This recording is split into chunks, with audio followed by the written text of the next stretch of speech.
Hello, I'm Juan Davies, Chief Creative Officer at KCT and PBS SoCal, and I'm joined by the newsroom of KPCC and LAist on a daily reporter roundup.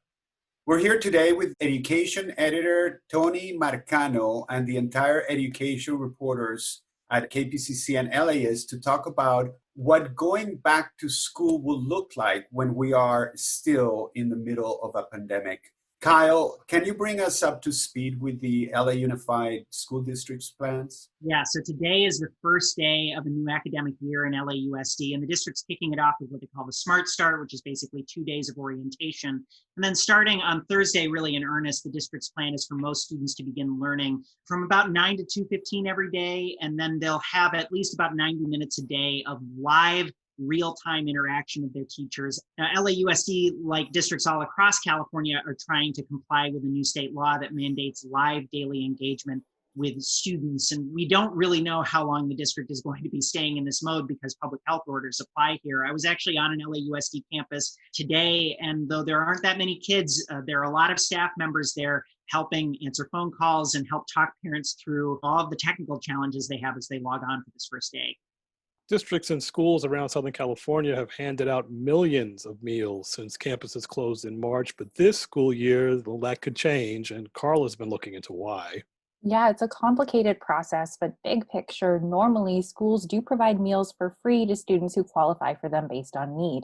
And the providers of these meals get reimbursed through U.S. Department of Agriculture programs. Last school year, the USDA granted special waivers that allowed the schools to be more flexible in who they gave these meals to and how they handed them out. And for a lot of places around Southern California, that meant these meals were grab and go and free. This school year, the USDA did extend some of those waivers, but not all of them. So school nutrition folks told me they might have to change up how those meals are distributed. Maybe they'll ask for pre-orders or have students show somehow that they are eligible. And if they can't, providers might even have to charge them for this meal, which they worry could result in fewer kids getting these meals. Cal State students have a new requirement to get a degree under a law signed this week by Governor Gavin Newsom. Adolfo has been following that story. Well, if you attend one of Cal State's 23 campuses, you're going to have to take a 3-unit ethnic studies course to earn your bachelor's degree. That's going to start with the graduating class of 2025. Governor Newsom signed the requirement into law yesterday.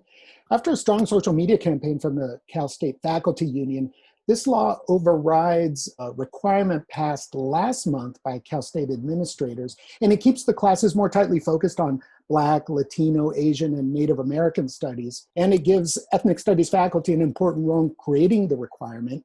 What's the impact of all this going to be? Well, over 100,000 people earn their undergraduate degrees from Cal State each year. The requirement is meant to teach them about systemic racism and how to dismantle it. And we've received many questions about what childcare and preschool will look like this fall. Mariana has been talking to early childhood providers about their outlook.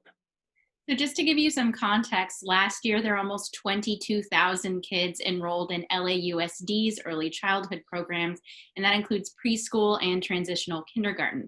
And a lot of early learning is focused on social skills, figuring out how to handle emotions and understanding routines, and all of that helps kids be successful in school later. And this has without a doubt gotten harder without in-person instruction. And I talked to an early education center principal today, and she says what they've learned is that activities that incorporate movement really engage kids, even if they're like on Zoom, for example. So they could be clapping while they're counting or dancing. One challenge that remains is that the benefits of those engaging lessons are lost when a student or staff member's internet connection drops out right in the middle of the lesson.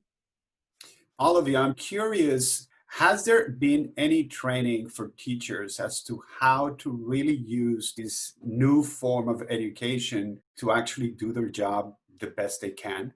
Yeah, the school district has set up some trainings for teachers. We're talking about a totally new way of running an education system. It's not going to set itself up with an hour of training a week. This is going to be a really big challenge and a big question about the system moving forward, how this translates into this medium. Well, thank you all at the KPCC and LAist newsroom, and thank you for tuning in. Stay healthy, take care of your family, your neighbor, and we will see you tomorrow.